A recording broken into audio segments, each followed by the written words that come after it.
Have I managed to figure it out this week?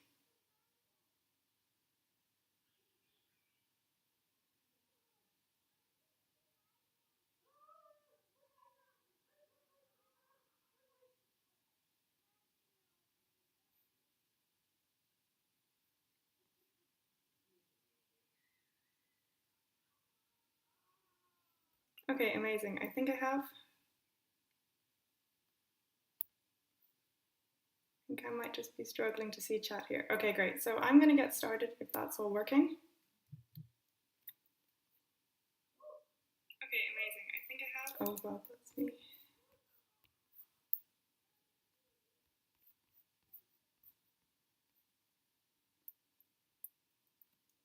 Okay.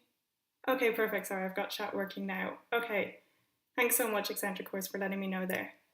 So I'll be watching it throughout and hopefully we'll have no technical issues today. So my name is Alice Ogorman and today I'm going to be talking to you about the difference between bishops and knights. So which ones are better in which positions and basically how to play with our minor pieces. So before we jump into any games or key positions we're going to look at, I want to have a general discussion about which is better in which positions. So what are the benefits of a bishop and what are the benefits of a knight? So if anyone in chat wants to type in any ideas they have, feel free. But anything to start with, what's a key difference? So one of the key difference I always think, which is really maybe obvious, but if you like look, knights they can jump. And I know it sounds really basic, but knights can jump pawns. So how is this actually applicable to our games? Well, if knights can jump pawns and bishops can't, that means knights can't be trapped behind pawns, but bishops can. Yeah, so bishops are better in open positions and knights are better in closed. And that really comes down to the fact that knights can jump through pawns. So say that in a closed position, there's going to be lots of pawns on the board and they're going to be really stuck. I'll be showing plenty examples later on of closed positions and what they're like. But if the pawns are all on the board in a closed position and there can be no pawn breaks or trades going, so if there can be no pawns and pawn breaks, that means the bishop's really trapped behind these pawns and it's not going to be able to reach its full potential. While a knight, it won't limit its potential because it can jump over them. Yeah, and bishops can only move on squares of one colour, which is even worse in closed positions, and we'll see that again later. But the second thing I just want to bring up now, before we get started, is that bishops are long-range pieces and knights are short-range pieces. And why does that matter? So, and what that means as well is a bishop, like if it's on the A1 square, if there's nothing in a way, it can move all the way to H8. But a knight is going to take ages to go from one side of the board to the other. So just to keep in mind, this is really important in endgames because if there are pawns on both sides of the board, so a pawn on A7 and G7, a bishop on D4 can attack them both, but this isn't the case for a knight. So I just wanted to bring up these points before we start, so as I'm going on, it makes a little bit of sense why I'm talking about these things.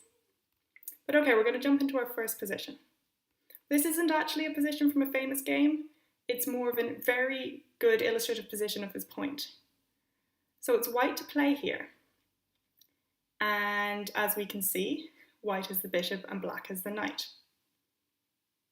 So what's going on here? Both kings are relatively safe and materials equal. Does anyone have any suggestions of good moves for white here?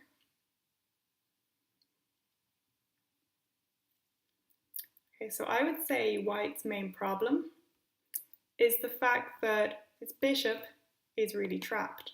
Its bishop on e2 at the moment is doing nothing. It's stuck in.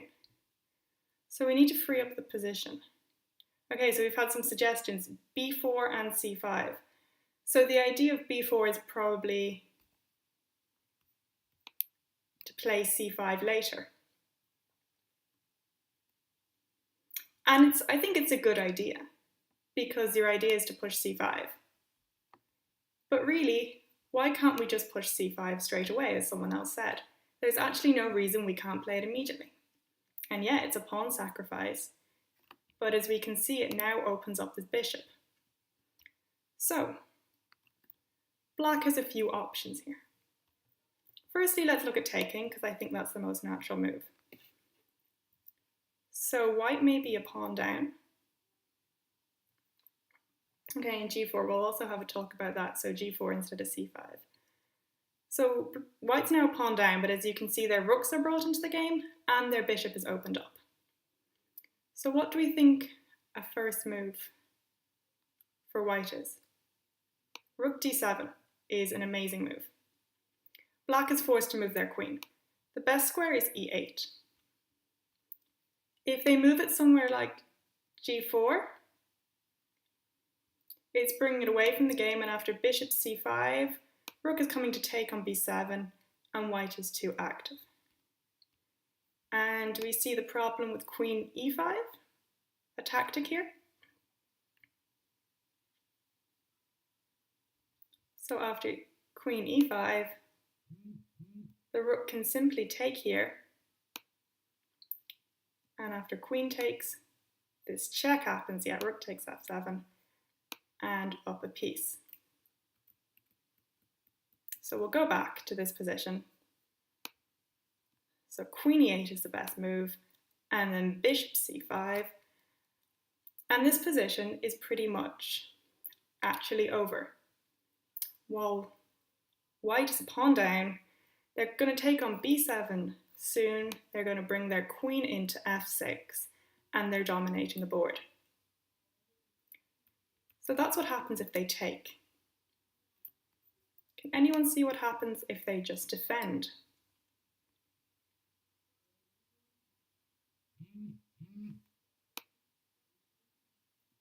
Takes,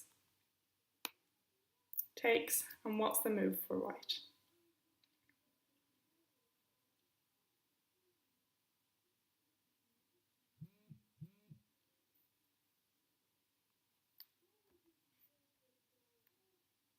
Well, white can simply bring the queen into d5, attacking the knight and attacking the a7 pawn. And after the a7 pawn is defended, yeah, queen d4, one said in chat there, can check here. And this is just game over, because if knight takes, queen takes, rook takes here, and after king comes forward, we have the pin. So that's this position pretty much gone through. There were some other moves suggested like g4, f3, and b4, and they were all probably good moves, and they all do the right idea of freeing up the bishop, but f3, it just leads to a little more trouble because queen can take in here. And g4, yeah, it's, I think again, f takes, and you're opening this rook up against the king.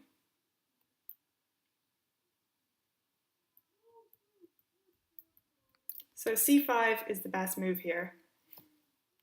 And so what I really want to take away from this position is when you have the bishop and they have the knight, it's really important to try to open up the position to use your bishop. And just to explain why this position kind of is open because you have the potential to play c5, let's just pretend for some reason this pawn is here on c5. That means that the c5 break can't be made, this position is closed, and therefore this bishop is worse, if that makes sense to everyone. But okay, I'm going to move on to the next game.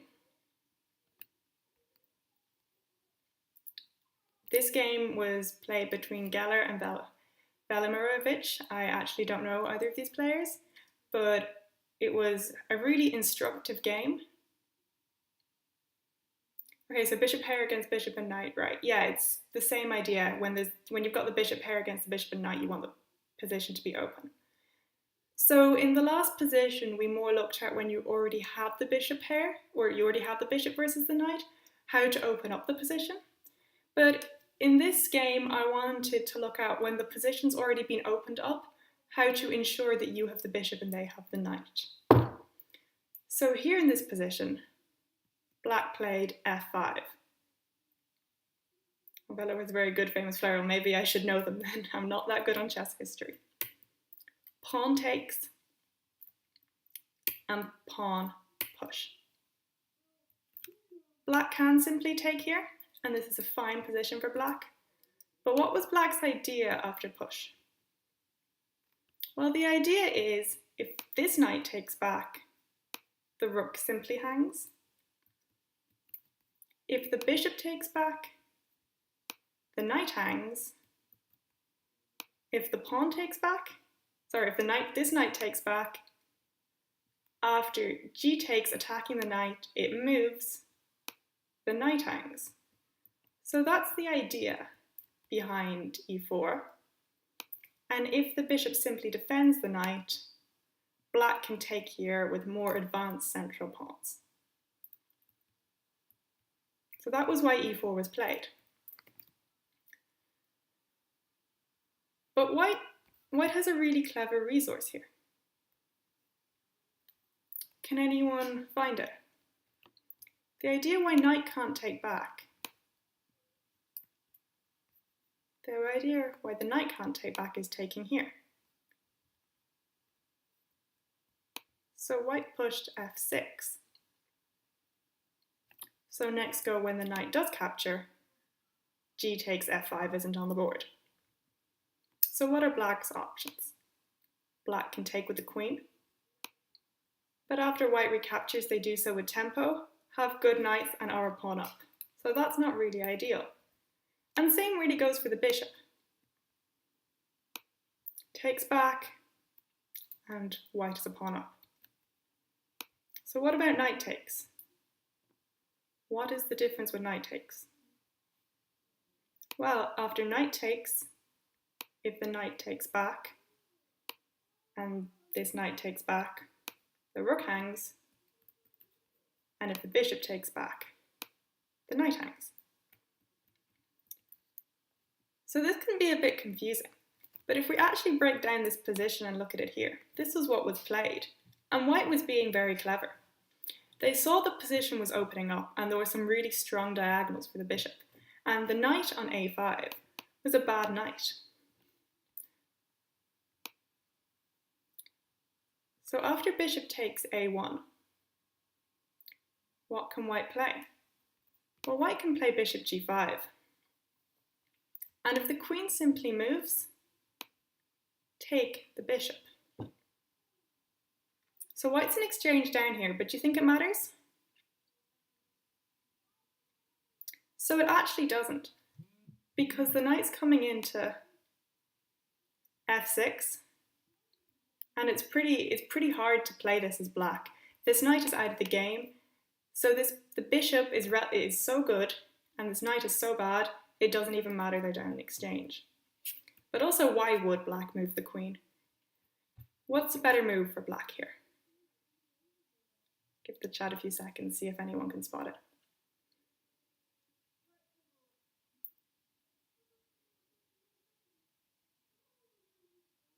Yeah, bishop f6.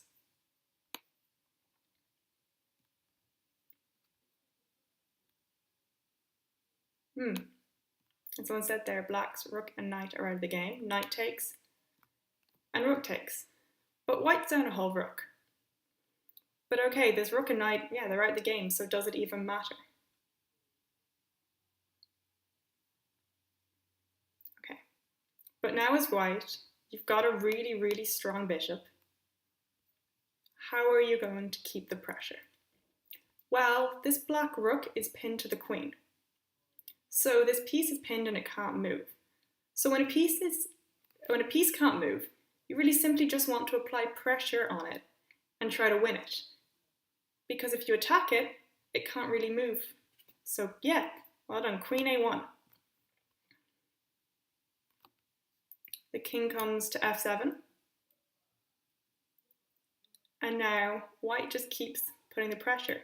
they go rook e1 with the idea of lifting it to e3 and f3. Okay, why can't black just play h6?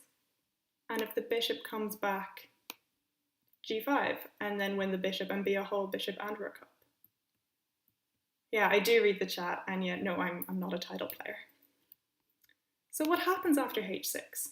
Can anyone spot?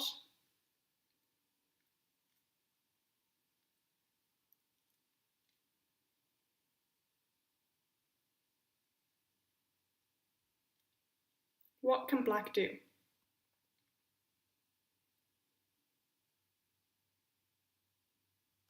Okay, they can take the rook. But the problem after taking the rook and all these trades is they're a piece down.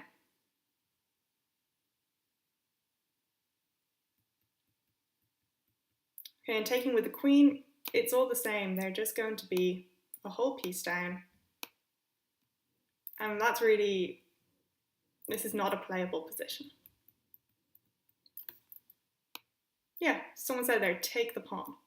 And you're threatening just to come back to g5 next go. And what happens if the rook moves? Well, you've queen to g7, checkmate. Yeah, so taking the pawn, bishop takes h6, the right move. So, okay. Black needs to do something. They can't move this rook. Black in this position just played rook b8. So white continues with their plan. Rook e3. And after black played b6, rook f3. So now black needs to defend because there's some pretty serious threats.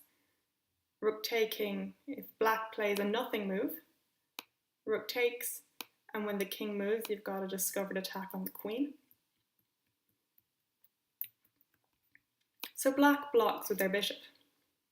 And we've got a similar idea here, it's just another pin. We've got the first pin, this bishop pinning the rook to the queen, and now we've got the rook pinning again. Yeah, bishop f5. So when we've got a pin, what do? You simply put pressure on the pinned piece. And what's the easiest way to do that here? Just g4. Yeah, g4, lots of people are saying it here. It's a really nice move to play, and if the bishop moves, you simply take. So the bishop can't move. So black decides to get rid of itself from the pin. What was the idea behind rook b8? I'm not too sure what the idea behind rook b8 was. Black didn't have many options. I think it might have been to play b5 and then they played b6. I'm going to be honest, I don't know. So queen a8 was played, queen h8 was played to get rid of the pin. And now this is where white makes a big decision. White trades all their really good active pieces to win the material. So let's have a look at this. Bishop takes, queen takes, king takes, and takes. White had to decide if this endgame was worth going into. So what are we thinking about this? Well, we can see we're in endgame where, again, it's bishops versus knights. That's the theme of this video, so it's going to keep coming up. White is the bishop, and black has the knight. And this knight's quite out of play. So simply rook e3, bishop h3 is also good, but after rook check, rook here, it's a little tricky. Yeah, so that's why bishop h3 is maybe not the best move, but instead just to get really active, threatening to go e6 and winning the pawn. So black goes knight b7 to defend the pawn and bring it back into the game. So check, king back.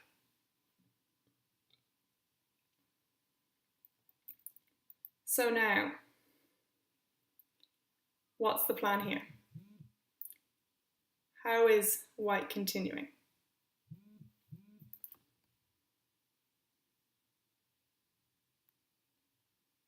Do they go bishop h3? Okay, f4. The best move is actually bishop f3. And that's to bring it to h5 next go. And once you bring it to h5, your bishop is really active. So after rook check, king here. And if the rook comes to g5 straight away to stop bishop h5, simply pawn push, rook back, and now you can come to h4.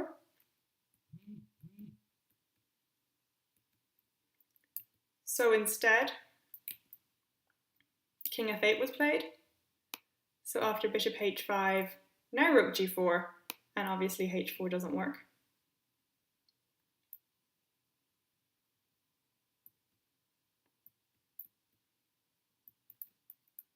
Sorry, so bishop moves immediately, rook e6.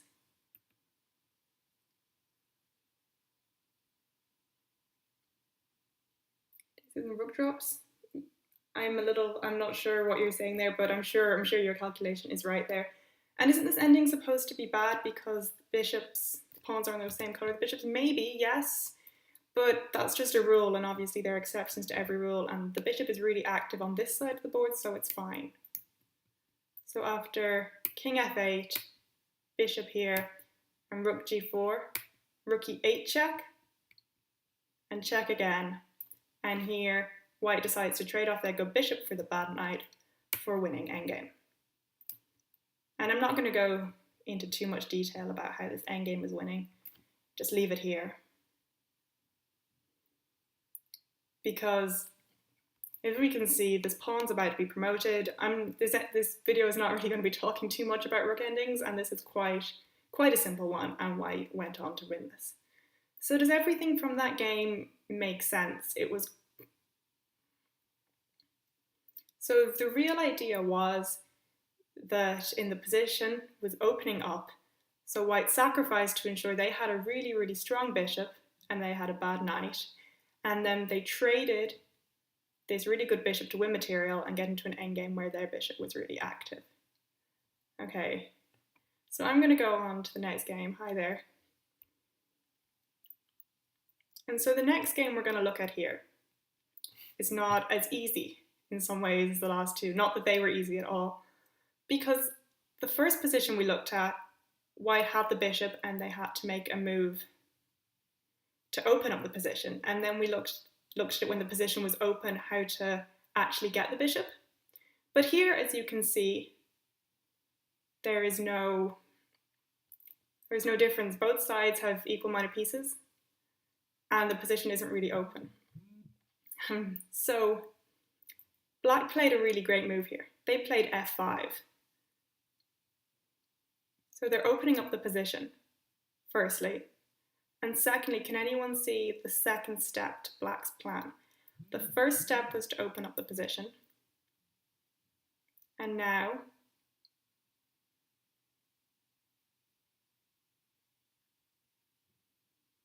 second step is going to be to ensure that they have the bishop and their opponent has the knight. So b4, knight e5, yes, someone who said that. I'm not too sure about b4 because it's black's go here and knight b4 isn't doing any much. b5 is just going to hang the pawn. So yeah, knight e5. And this is a lovely move because if bishop takes, queen takes, the knight is jumping into f3. What's my FIDE rating? I think my FIDE rating is 1900. And so after queen takes, the knight nearly has to go to e1 to stop the knight coming into f6. And simply taking here with these really, really strong knights, and it's very difficult for white to play. So after knight e5, bishop taking b7 isn't really an option. So instead, what's done? f4, takes, the rook's under threat, rook e1. And now we can see, if we look at this position, what black has successfully done. They successfully traded, so they had a knight for a bishop, so now they have the bishop, and they also opened up the position. So this bishop is strong. And now here they played a really stunning move. They played queen e2. Now this move might look really crazy and a little bit, nonsensical. Can't the rook just take? Well, if rook takes back, this is what happened. And if queen comes to c8, after rook here and takes, this is such a tricky position for white to play. It's not losing, but it's just very difficult. Black is so active and this bishop is so good, and all of white's pieces are sitting on the queen side doing nothing, but white decided not to go into that. They decided to trade. And after bishop takes, white brought their knight back into the game, defending the d3 pawn, and then g takes f5. G takes f6, someone's saying in the chat. Do you mean if you mean f takes g6? Problem is they can just take here, and maybe after rook defends, taking back, and this pass pawn is really strong. You don't want to be giving your opponent a pass pawn like that. But yeah, if that's what you meant, I see the idea there. So that's why they defend the d pawn with knight b2. And now, g takes. Rook e1, bishop back. We're going to fly through a couple of moves here until we get to this endgame. So we can see we're actually in an equal pawn endgame again. And this one isn't as simple as the last one where the bishop was clearly way more active than the knight. And we're going to go back to what someone else said before. They said, isn't it better when the pawns are on the other color than the bishop is on? And that's so true. And I want to explain that here. Because these pawns are on the dark, get my arrows right, because these pawns are on the dark squares, the bishop, which is on a light square, can move along all these diagonals. Ooh. But if the bishop was on the dark square, it would simply just not be able to move across any of these. Yeah, so you're not sure if black is winning here. It looks very tricky. And maybe it's not completely winning, but black certainly has an edge, and we'll see why. And it's because the pawns are on different sides of the board. This bishop has a lot more mobility and is able to attack both sides of the board way easier. So it continues on. Pieces are brought into the game. And okay, black plays a6. They're threatening b5 and getting closer to making a majority. Well, they have a majority, getting closer to making a pass pawn. So, white doesn't want this. They play a4. And now black plays a5. And this is a really important move. And the idea here is they're sticking one of white's pawns on a light square, meaning it will forever be a target for their bishop. And white will be forever held down to defending it. So king over, bishop attacks it, and king there. So yeah, the king is now forever held down to defending a4. So now black's king is free to come over to the king side.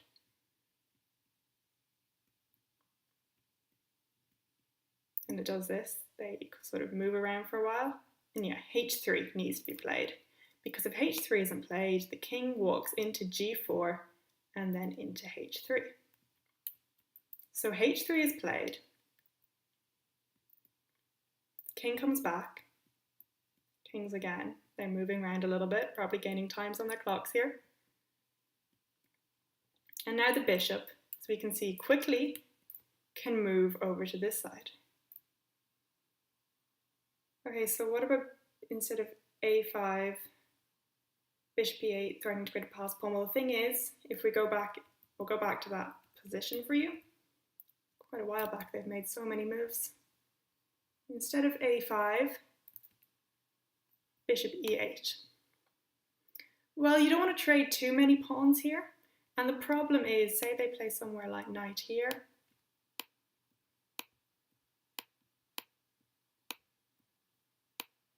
It's going to be hard to win with this majority. So that's why they didn't do that. this is going to probably be a drawn position because black can forever attack this d pawn, meaning this push is never good, and white has no threats on the queen side anymore. Sorry, black has no threats on the queen side anymore. If we look at this position, black's attacking this a4 pawn, meaning they're held down to it. Yeah, it's really hard to win, but black does such a lovely job of it. So they bring their bishop over here and their bishop into e2. Okay.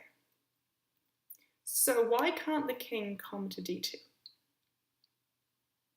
Well, if the king comes to d2, black can very simply attack this knight, and when the knight moves, attack this pawn.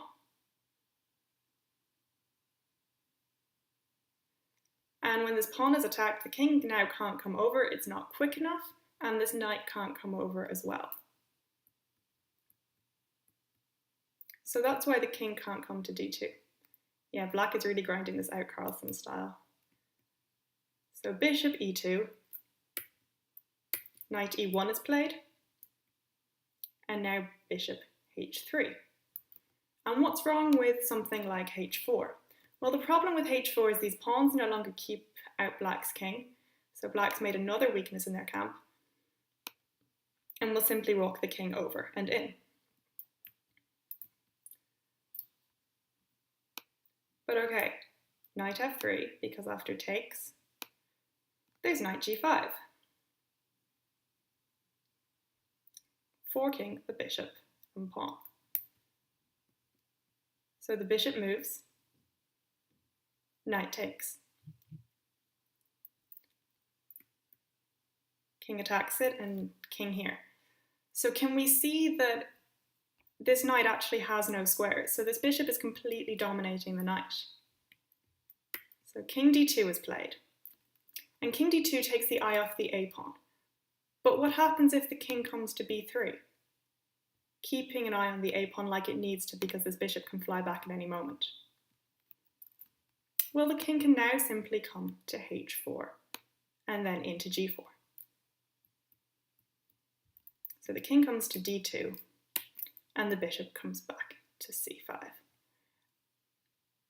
Sorry, to c6. And this position is winning because the a pawn is lost, and the king can't come down to defend it because the king walks in on the king's side.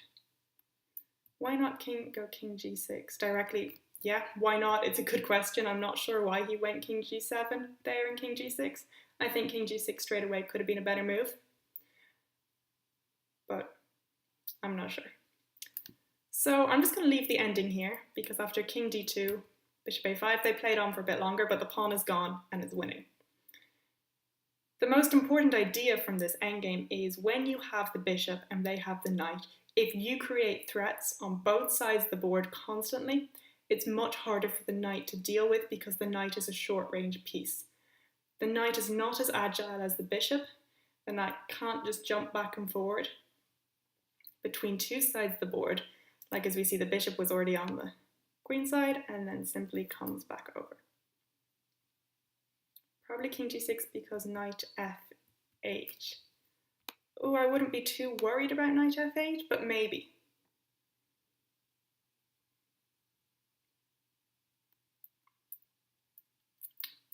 Maybe knight f8, and here is a little annoying. Yeah, that's probably it. Sorry, I didn't see that. That's a good spot. But I'd say actually king h5 here. And this is still definitely winning for black. But okay, maybe king g7 just gives white no chances. So did that game make sense? It was really just looking at finding a really ingenuitive plan to open up the position and get the bishop instead of the knight, and then getting into this endgame and grinding it down by creating threats on both sides of the board. Okay, if that made sense, we're going to move on and maybe look at how knights can be good, because I know those positions really show the strengths of bishops. But knights can equally be amazing pieces. So if we look at this game here, this is a position from a game. played by Naidorf versus Averbach. And before we start, I'm going to give a little intro again into knights. So we said knights are much better in closed positions, and we want knights on an outpost. So does anyone know what an outpost is? I'm going to explain it. An outpost is a square on the board that can't be attacked by your opponent's pawn. So, for example, if I show you how black gets an outpost here, it kind of gives away the next move, but I'll show you anyway. So they play d5 here, and that's creating an outpost on c4 for the knight next go to hop into. And when the knight's here, it's going to be an outpost because there's no pawns on the b file or the c file to attack it and get rid of it. This outpost is even better because the bishop's not the right colour square to swap it. So that's why d5 was played. A bishop here, and after a few moves, black jumps into the outpost, bishop e1. And now black makes the correct decision to take off the knight. And they do that because if you look here, this knight is clearly superior to the bishop. So if you can get to a position where there's only one pair of minor pieces on and yours is clearly superior, you're going to be doing really well. But okay, how is best to continue this? Right now you've got the strong knight on c4, but there's not a whole lot else going on. Yeah, the knight is untouchable, but if we just leave it there, nothing's happening. We need to bring the other pieces into the game.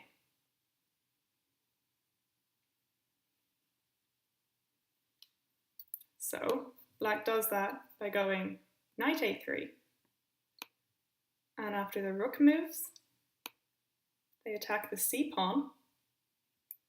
And when it's defended, they can now bring their rook back to c2. Yeah, so you free up, you bring the rook into the game and the rook onto the 7th rank, the most active square for the rook. And the thing is, this c4 square is so untouchable that the knight can easily hop back into c4 very quickly, which we'll see happening.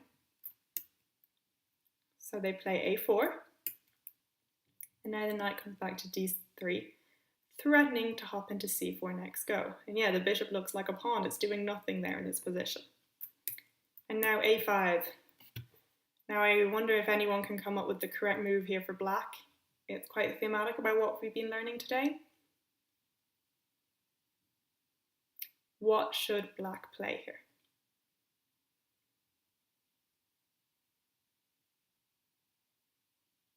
Should they take the pawn? Or is there something better? Yeah, well done, Aaron. b5, the correct move. Closing the position.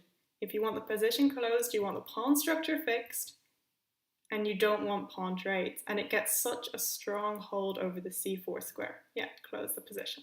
Brilliant. So after rook c3, rook a8, takes, and now here the knight takes, because there's no need to take with the rook. It allows white some chances, because the knight doesn't really want to come back into c4 until the rook's ahead of it. So it's better to take with the knight. And then white played f3. Knight e7. Bishop f2. King there. We'll just go through a few of these moves to get to important positions. And as we can see, black brings their knight back into c4, the key square. Okay. What is my ELO? My ELO is 1900. So what's going on here? Well, we can see this bishop is not very good, and this knight is excellent on c4. And is this rook tied down? What happens if the rook plays something like this? Well, rook b2, and the pawn should be dropping pretty soon. So king g2 was played, f5, and now rook b1. Can anyone spot a nice move for black here? Sort of instantly win some material?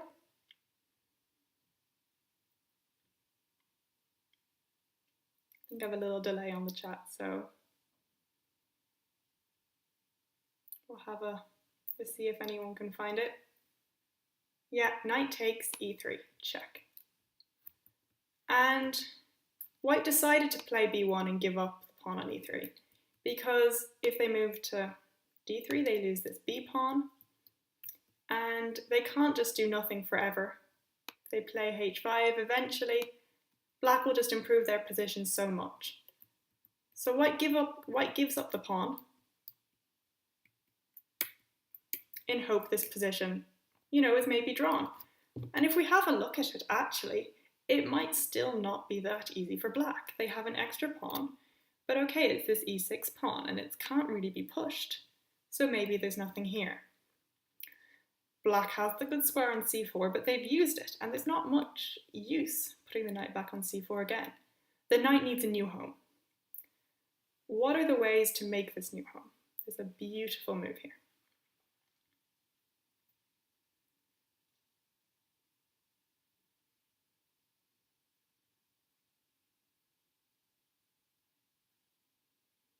So I'll wait to find a few more seconds to see if anyone can find this move. f4, yeah. f4. Because you sacrifice the pawn to give your knight this square on f5. After king here, g6, rook here. Black actually resigned this position. And you might be thinking it's a little early to resign, but the rook's coming to c4 next, and a pawn's being lost, then this d pawn is passed and coming all the way through. There's really not much white can do to hold it. This bishop is sitting in a cage, it can't move anywhere, and this knight is untouchable. So that was actually the end of the game. So what I really wanted you to take away from this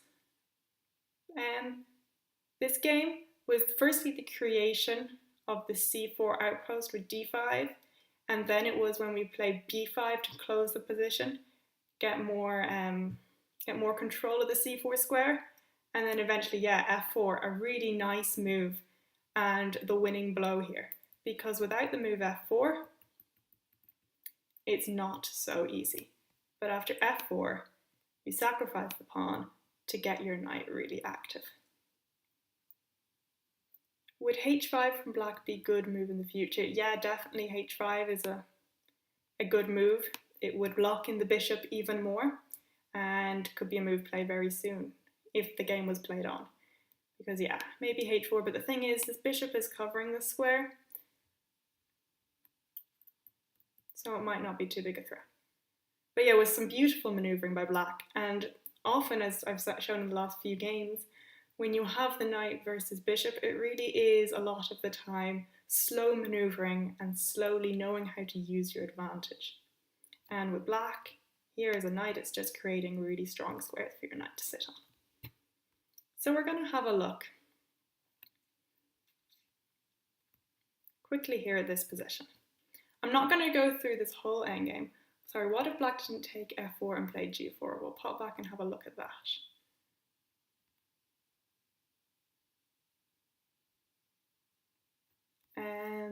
So after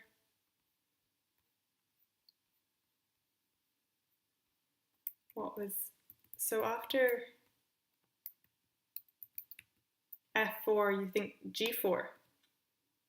Okay, that's interesting. But what about, h5 is just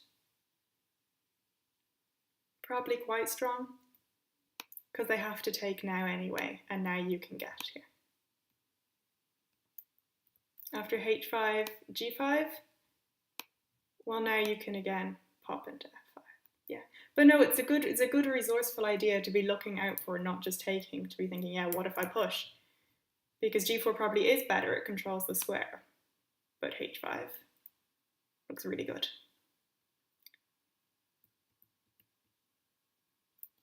Okay, and bishop takes e3. We'll have a look at that too. Rook takes. I think this is just very difficult to hold. If the rook comes here, rook here, and again you're just going rook here no matter what. Rook e1 is probably best, and then, I mean, you can push or you can, rook d2 is probably simplest.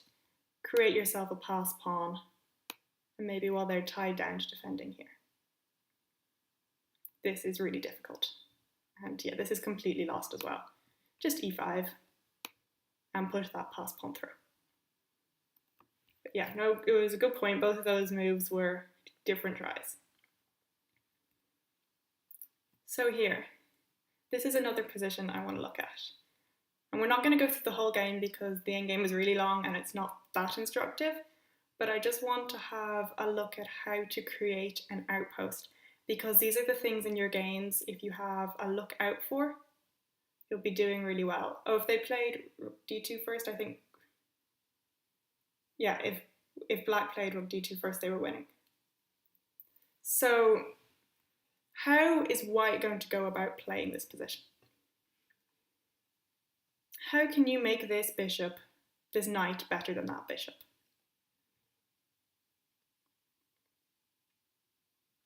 Okay, so c6 is the outpost you'd look for. Yeah, c6 looks, the problem with c6 is it's not, they are never obliged to push this b7 pawn. And if they never push this b7 pawn, you're never going to be able to get your knight into c6. Yeah, e5. e5 is the right move. You're controlling this d6 square on the 6th rank, where you can pop your knight into soon. So rook here takes. Followed by f4. f4 is played at one point, but let's see the best way to reroute the knight there.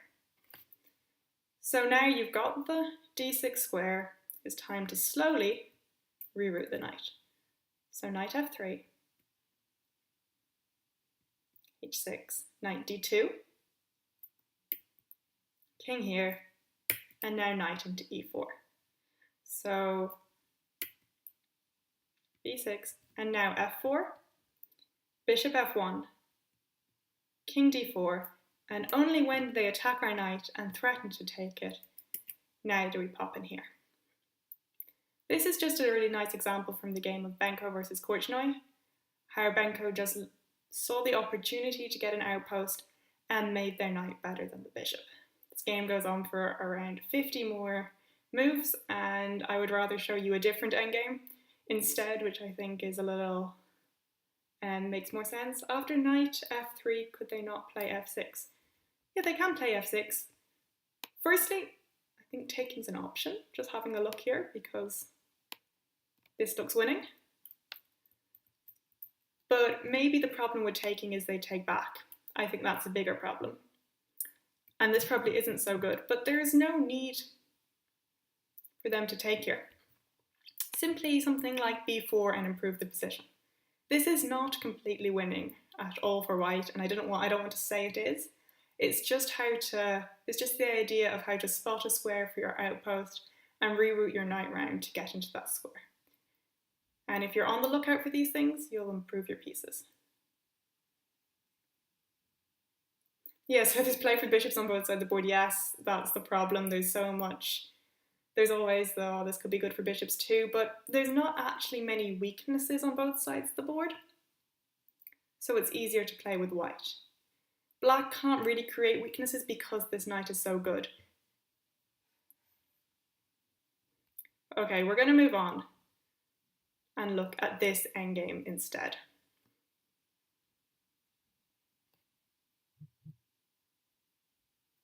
Okay, so what do we think about this endgame? I mean, after knight. Okay, so the black king is inactive. Okay, we're just gonna, I'll go back to a couple of your comments there quickly.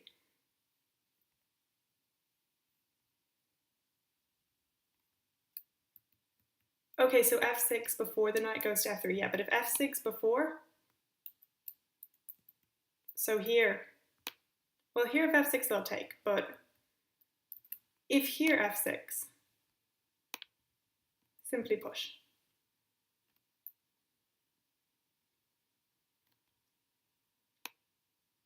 Oh, and now f5. This is actually quite a good idea. That's nicely spotted. Well, maybe playing something here is the best.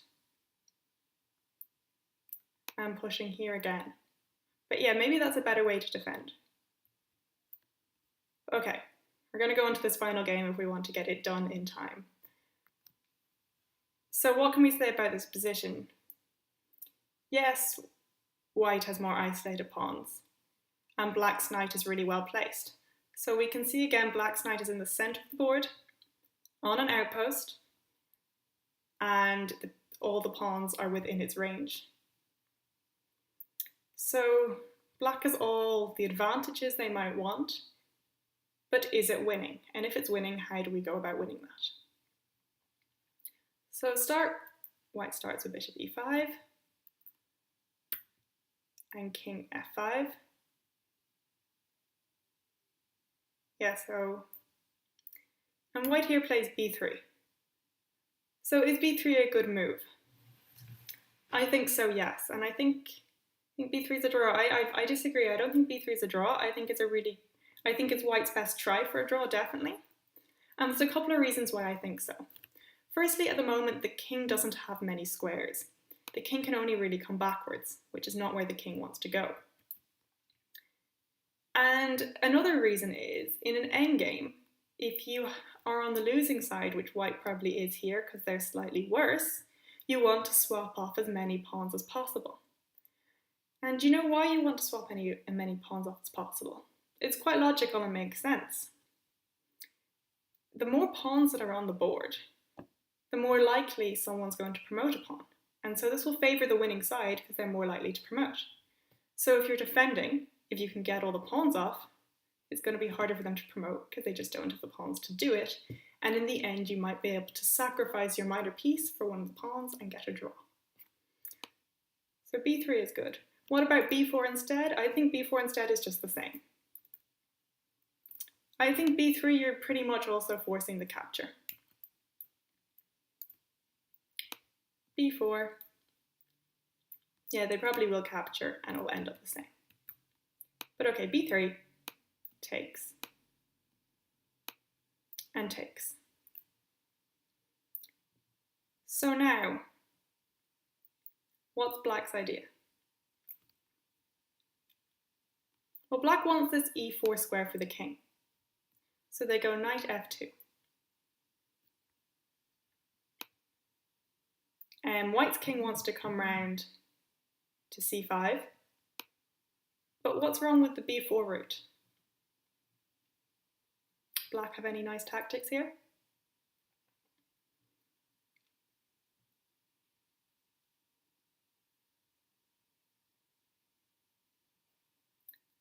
It can just go with a check. And after king moves, this is a nice winning king-pawn endgame. That's another thing about knights, they're always tricky for the fork. So yeah, check, a lot of people spotting it there. I have a delay on my chat, so I can't always see, but well done everyone for that. And if the king comes to c3, after king comes to e5, this king is basically in Zugzwang. There's nowhere for it to go. And if the bishop just moves, keeping an eye on the pawn, this pawn falls and the position is eventually going to be lost. So the king comes to a4 because it wants to come to c5 later, and this is a better way of getting there. So king e5, king b5, and now knight d3. Bishop f6, king f3, bishop e5. They did a bit of they came back to the position. And so now black needs a new way to win. Can anyone spot a nice rerouting of the knight? And I am going to wait this time, be patient, because I've got some delay on my chat for your answers. So let's see if anyone can spot a lovely maneuver for the knight.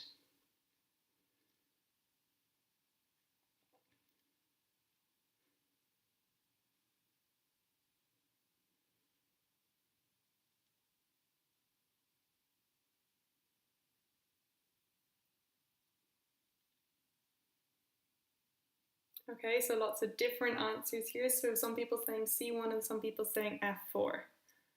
f4. I'm not sure about f4,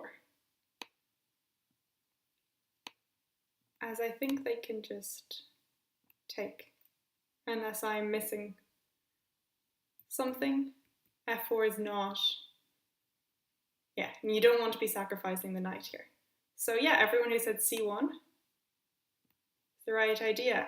e1 to c3, it's the same sort of plan, but when you're on c2, you're attacking one pawn, right? But knight c1 to e2, you're attacking two pawns. So this is a fork.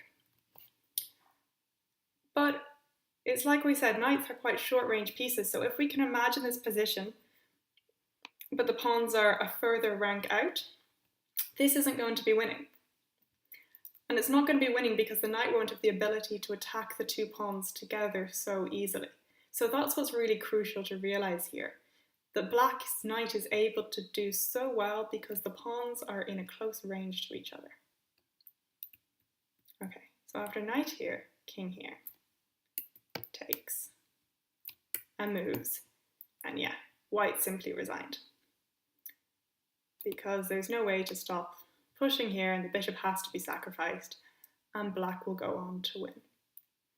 So c1 e2 is no better option than knight f4. I'm just wondering if this is when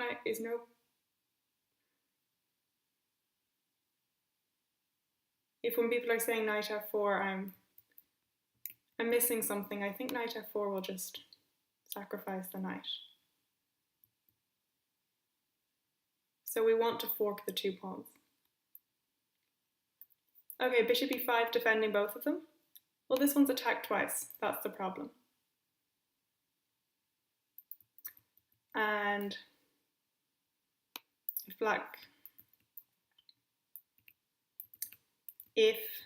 where were we? Bishop e5, king here, bishop back, knight c1. If they come to defend them both, I think knight b3 check. I'm missing g3. Can't the bishop just... Oh, of course. I thought the bishop could just come back. Sometimes I really do miss things. So we'll go to this again when knight... So instead of knight c1, let's get this position up. Knight here. No, because bishop here. And here. That's the problem. That's why it doesn't quite work. And if the king comes back, they can simply take. So knight takes f4, doesn't work, because after g3, bishop h4. And everything is defended. Okay, does that make sense?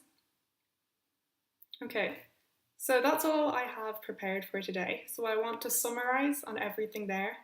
And the main things there are that if we look at middle games, you want the position to be more open.